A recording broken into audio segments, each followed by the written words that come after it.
So hi guys, welcome back to one more video of economics. आज इस video में हम बात करेंगे एक नए चैप्टर की, एक ब्रांड न्यू कॉन्सेप्ट की, जिसका नाम है मार्केट फॉर्म्स। इस चैप्टर में हम बात करेंगे what is the definition of market and what are the different type of markets that exist in the area of economics. जब हम ऑर्डिनरी लैंग्वेज में बात करते हैं तो मार्केट हमें लगता है कि एक ऐसा सिटी का एक ऐसा एरिया होता है जहां पर बायर्स एंड सेलर्स मीट करते हैं और वहां पे कमोडिटीज को एक्सचेंज किया जाता है।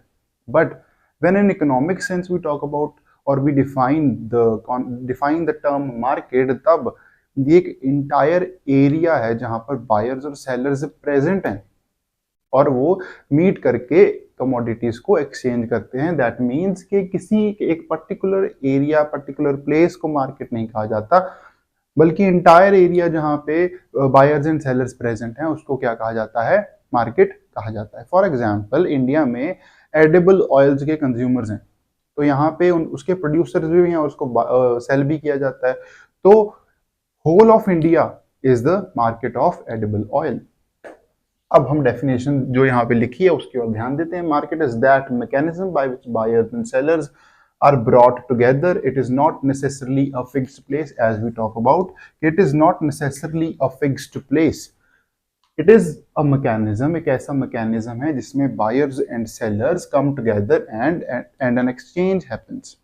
उसके बाद अगर हम फीचर्स ऑफ मार्केट की बात करें, ठीक है, तो जैसे हमने डिफाइन किया है तो फीचर्स भी इसी चीज को डिफाइन करते हैं कि सबसे पहले एरिया होना चाहिए। ठीक है, एक एंटायर एरिया जहां पर बायर्स एंड सेलर्स हैं, तो area is a component of market. उसके बाद है बायर्स एंड सेलर्स, बायर्स भी होने चाहिए, सेलर्स भी होने चाहिए। ऐसा नहीं कि सेलर प्रेजेंट और बायर्स प्रेजेंट नहीं है, ठीक है, दोनों होंगे तब मार्केट कही जाएगी। उसके बाद है वन कमोडिटी, एक कमोडिटी होनी चाहिए जिसके बायर्स हैं, जिसमें एक्सचेंज हो रहा है। उसके बाद फ्री कंपटीशन, कि जो गवर्नमेंट है उसके ज्यादा कंट्रोल नहीं होना चाहिए। There should be a free market. So these are the components, features of market. अब हम देखेंगे कि what are the different types of markets that exist. The first type of market that we are going to study is a perfect competition. सबसे पहले definition देखते हैं। It is a market in which there are many firms selling identical products. So identical product is a keyword with no firm large enough relative to the entire market to be able to influence market price। क्या मतलब है इसका? इसका मतलब है कि there are large number of buyers and sellers और they are selling identical product। मतलब एक ऐसा प्रोडक्ट जिसकी क्वालिटी में बिल्कुल भी डिफरेंस नहीं है, सेम क्वालिटी है, सेम ब्रांड है, ऐसा प्रोडक्ट वो बेच रही है। तो ऐसी मार्केट में जो प्राइस होता है वो मार्केट डिसाइड करती है, ना कि कोई इंडिविजुअल। क्योंकि अगर कोई इंडिविजुअल बढ़ाकर प्राइस बढ़ाकर बेचेगा तो सारे जो कंज्यूमर्स हैं, जो बायर्स हैं, वो किसके पास चले जाएंगे? जो रिलेटिवली चीपर है उसके पास चले जाएंगे। तो जो बढ़ाकर बेचेगा, एक्सपेंसिव बेचेगा, उसको लॉस हो जाएगा, क्योंकि जो प्रोडक्ट है वो बिल्कुल सेम क्वालिटी का है। इसीलिए परफेक्ट कंपटीशन में जो प्राइस डिसाइड किया जाता है वो कौन करता है? वो मार्केट फोर्सेस डिसाइड करती हैं, इंडस्ट्री डिसाइड करती है, ना कि कोई इंडिविजुअल। ओके, तो सबसे पहले इसकी फीचर्स देखते हैं। देखो, large number of buyers and sellers. ऐसा नहीं है कि कोई थोड़े से बायर्स हैं या एक दो, सॉरी, थोड़े से सेलर्स हैं, एक दो सेलर्स हैं, नहीं, large number of buyers and sellers. उसके बाद होमोजीनियस प्रोडक्ट, जो प्रोडक्ट है उसकी क्वालिटी ब्रांड वाइज बिल्कुल सेम है, क्वालिटी बिल्कुल सेम है, ब्रांड भी कोई ज्यादा ऊपर नीचे नहीं है, सेम क्वालिटी है, बिल्कुल सेम क्वालिटी है। उसके बाद परफेक्ट नॉलेज, जो कंज्यूमर्स हैं, जो बायर्स हैं, उनको प्राइस के रिगार्डिंग परफेक्ट नॉलेज है कि मार्केट में कौन सा प्राइस चल रहा है, हमने कितने प्राइस में लेना है। Okay, so there is a perfect knowledge about it, कोई कंफ्यूजन नहीं है, सबको पता है कि कौन सा मार्केट में प्राइस चल रहा है। उसके बाद फ्री एंट्री एंड एग्जिट, कि इसमें किसी की भी रेगुलेशंस नहीं है, सबको फ्री एंट्री और एग्जिट है। ठीक है, नई फर्म्स एंटर हो सकती हैं और जिनका काम नहीं चल रहा वो एग्जिट भी कर सकती हैं। So there is no regulation about it, so free entry and exit. उसके बाद नो सेलिंग कॉस्ट। इसका मतलब क्या है? कि आप एडवर्टाइजमेंट काइंड ऑफ कॉस्ट नहीं ले सकते, क्योंकि जो, देखो, ऐसा करना बिल्कुल भी वाइज डिसीजन नहीं होगा, क्योंकि जो क्वालिटी है वो बिल्कुल सेम है, तो आप एडवर्टाइज क्यों कर रहे हो? सबको पता है कि क्वालिटी क्या है। देखो, एडवर्टाइजमेंट कब करता है प्रोड्यूसर? जब उसका प्रोडक्ट डिफरेंट होता है क्वालिटी वाइज, ब्रांड वाइज, तब एडवर्टाइजमेंट की जाती है, क्योंकि आपको उस कंपटीशन में आपको ज़्यादा से ज़्यादा प्रॉफिट गेन करना है, आपको एडवर्टाइजमेंट करनी है, प्रमोशन करनी है कि मेरा प्रोडक्ट बेस्ट है दूसरे के प्रोडक्ट के कंपैरिजन में। बट यहाँ पर जब आइडेंटिकल प्रोडक्ट्स हैं तो there is no need of advertisement, so there is no selling cost. अगर कोई एडवर्टाइज करेगा, सेलिंग कॉस्ट लगाएगा, तो उसको लॉसेज होंगे क्योंकि उसको फिर एक्सपेंसिव बेचना पड़ेगा। और परफेक्ट कॉम्पिटिशन में you can not decide the price. Price कौन डिसाइड करता है? मार्केट फोर्सेस डिसाइड करती हैं। So this is perfect competition. I hope you understand. So the second type of market is monopoly. Monopoly की definition अगर देखें तो monopoly means when there is only one producer in the market and there are no direct competitors. मतलब एक ही producer है, एक ही seller है एंड उसके कोई भी कॉम्पिटिटर प्रेजेंट नहीं है। ठीक है, तो ऐसी मार्केट में आप खुद अज्यूम कर सकते हैं, खुद गेस कर सकते हैं कि सिचुएशन कैसी होगी। सबसे पहले फीचर्स देखते हैं। देखो, one seller and large number of buyers. एक ही सेलर होगा और there are large number of buyers. Firm is also an industry. वही फर्म है जो वही इंडस्ट्री है, क्योंकि only one seller is present, so the firm itself is an industry. उसके बाद रिस्ट्रिक्शंस ऑन एंट्री, के आपको गवर्नमेंट की तरफ से हो सकता है कि रिस्ट्रिक्शंस हों कि नए जो सेलर्स हैं वो मार्केट में एंटर नहीं कर सकते। उसके बाद प्राइस मेकर, कि वही फर्म डिसाइड करेगी कि उसको क्या प्राइस सेट करना है। क्योंकि आप खुद सोचो कि अगर एक ही प्रोड्यूसर है तो वही सप्लाई लाइन को कंट्रोल कर रहा है। अगर वो सप्लाई बंद कर देगा तो a consumer can not purchase it from anywhere else. तो जो भी वो प्राइस सेट करेगा वही मार्केट में प्राइस एग्जिस्ट करेगा और कंज्यूमर्स को उसी प्राइस पर खरीदना होगा। So he is a price maker. उसके बाद प्राइस डिफरेंशिएशन। देखो, हो सकता है कि वो अपनी जो प्रॉफिट है उसको मैक्सिमाइज करने के लिए डिफरेंट डिफरेंट प्राइस सेट करे for different different area according to the demand और अकॉर्डिंग टू अदर फैक्टर्स। तो प्राइस डिफरेंशिएशन इसे कहा जाता है कि जब एक ही प्रोडक्ट के लिए डिफरेंट एरियाज में डिफरेंट प्राइसेस सेट किए जाएं, इसको कहा जाता है, इसको क्या कहा जाता है? Price differentiation. तो मोनोपोली की अगर कोई एग्जांपल की बात करें तो railway is an perfect example of monopoly in India. क्योंकि इंडिया में जो रेलवे है वो सिर्फ गवर्नमेंट के कंट्रोल में है and there are no private competitors present here.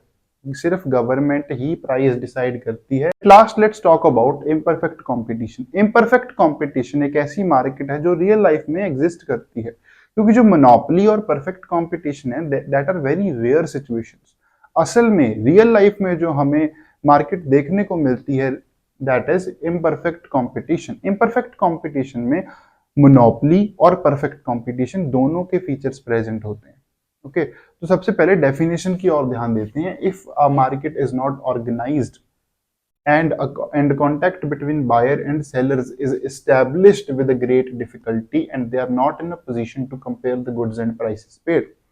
इसका मतलब क्या है कि कंज्यूमर के पास there is not a perfect information about the quality of the goods and the prices of the goods। इसका मतलब है कि ये एक ऐसी टाइप ऑफ मार्केट है जिसमें सबसे पहले तो इसमें जो क्वालिटी ऑफ गुड्स है वो डिफरेंट डिफरेंट होती है। काइंड सेम होता है बट उसकी जो क्वालिटी है, जो ब्रांड है, वो डिफरेंट होती है। मतलब product differentiation is the key element of imperfect competition. एक ऐसी मार्केट जिसमें काइंड एक हो सकता है बट उसकी जो क्वालिटी है प्रोडक्ट की वो डिफरेंट डिफरेंट होती है। जैसे कि टूथपेस्ट, हमारे जो मार्केट में टूथपेस्ट प्रेजेंट्स होती हैं वो होती तो एक ही काइंड की हैं तो सब टूथपेस्ट, बट उसकी जो क्वालिटीज हैं, ब्रांड हैं, वो डिफरेंट डिफरेंट हैं। सबकी क्वालिटी अलग है, सबके फीचर्स अलग है और सारे ब्रांड्स अलग अलग हैं। इसीलिए ऐसी मार्केट को क्या कहा जाता है? Imperfect competition. और इसमें जो कस्टमर है वो प्रॉपरली कंपेयर नहीं कर पाता क्वालिटी एंड उसको प्राइस के बारे में भी परफेक्ट इंफॉर्मेशन नहीं होती। Consumer does not have perfect information about the prices paid and he cannot compare the goods very easily। ठीक है, ऐसी मार्केट जो रियल लाइफ में एग्जिस्ट करती है, जो हमें देखने को मिलती है। अब इम्परफेक्ट कंपटीशन एक ब्रॉडर टर्म है। इसके अंडर दो तीन सिचुएशंस हैं जो हमें पढ़ना है, दो तीन टाइप ऑफ मार्केट्स हैं जो हमें पढ़नी है। सबसे पहले है मोनोपोलिस्टिक, फिर है ड्यूपोली और फिर है ओलिगोपोली। सबसे पहले हम देखेंगे व्हाट इज मोनोपोलिस्टिक कंपटीशन और मोनोपोलिस्टिक काइंड ऑफ मार्केट। तो सबसे पहले बात करते हैं पर मोनोपोलिस्टिक कंपटीशन की। मोनोपोलिस्टिक कंपटीशन एक ऐसी मार्केट है जिसमें there are large number of buyers and sellers present, और इसका जो हॉलमार्क है दैट इज प्रोडक्ट डिफरेंशिएशन। मतलब एक काइंड का प्रोडक्ट हो सकता है बट उसकी क्वालिटी ब्रांड अलग अलग होंगे। ठीक है, देखो जैसे सोप मार्केट में बहुत तरीके की आती है, बहुत टाइप्स की आती है, बट वो सारे हैं तो सोप्स ही, बट उनके उनमें फीचर्स अलग अलग हैं, उनके जो कॉन्स्टिट्यूएंट हैं वो अलग अलग हैं, उनके प्राइस अलग अलग हैं, उनके ब्रांड अलग अलग हैं। ठीक है, तो इस टाइप ऑफ मार्केट को, मतलब इस टाइप ऑफ मार्केट में इस तरीके के प्रोडक्ट्स होते हैं, मतलब प्रोडक्ट का काइंड एक होता है बट उसमें फीचर्स, क्वालिटी, ब्रांड अलग अलग होते हैं। तो इसके जो मेन फीचर्स हैं वो देखते हैं। देखो, large number of buyers and sellers, as we talked about के buyers and sellers are in large number.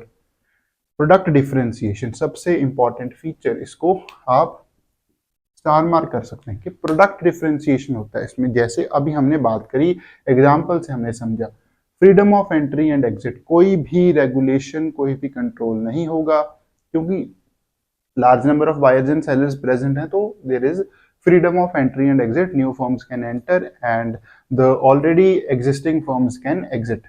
उसके बाद है सेलिंग कॉस्ट, इसमें सेलिंग कॉस्ट भी मेन फीचर है, इसको भी स्टार मार्क कर दीजिए। सेलिंग कॉस्ट का मतलब जैसे मैंने पहले बताया था कि एडवर्टाइजमेंट कॉस्ट होती है, इसमें प्रोडक्ट को प्रमोट किया जाता है, क्योंकि प्रोडक्ट में क्या है, डिफरेंशिएशन है।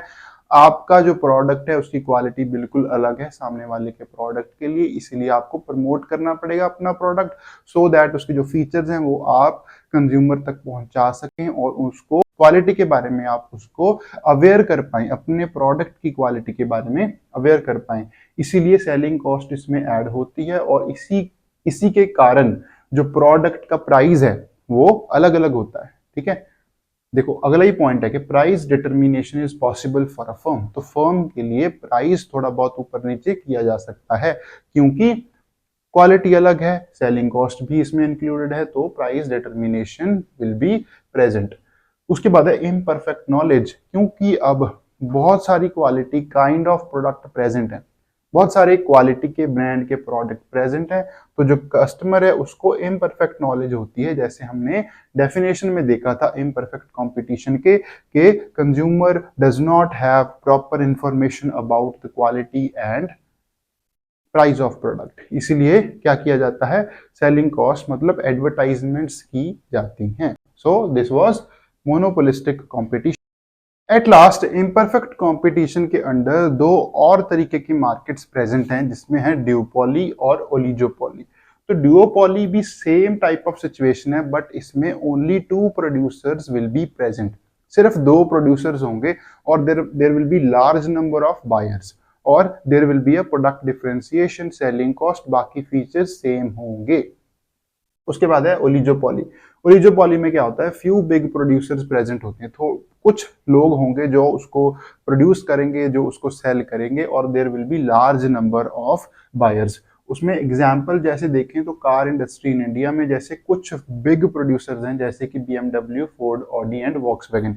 इसमें क्या है, प्रोडक्ट डिफरेंशिएशन प्रेजेंट है, एडवर्टाइजमेंट कॉस्ट प्रेजेंट है, और लोगों के पास क्या होती है, इम्परफेक्ट इंफॉर्मेशन होती है about the price and quality of product. So this was all about market form.